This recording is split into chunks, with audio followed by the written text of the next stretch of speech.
सावन का मौसम आ गया और लहरिया ना पहनो, मजा नहीं आने वाला है। बहुत ही सुंदर सी शिफॉन लहरिया लेके आ चुके हैं जीरो गोटा पट्टी लेसिंग के साथ। साड़ी एकदम शानदार जाने वाली है। कॉन्ट्रास्ट आपको ब्लाउज पीस मिलने वाला है। ये जाएगा इसका ब्लाउज गोटा पट्टी की सेम लेस के साथ। ब्लाउज की क्वालिटी भी काफी अच्छी है, आराम से स्टिच करवा सकते हो।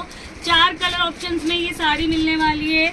एक तो आपका सावन का लहरिया, ये सबसे अच्छी बात है, इजी ड्रेपिंग है, बिल्कुल हैसल फ्री, कोई टेंशन नहीं। ये रहेगा इसका सेकंड कलर ऑप्शन, बहुत ही सुंदर सा ब्लू कलर। ये रहेगा इसका थर्ड कलर ऑप्शन।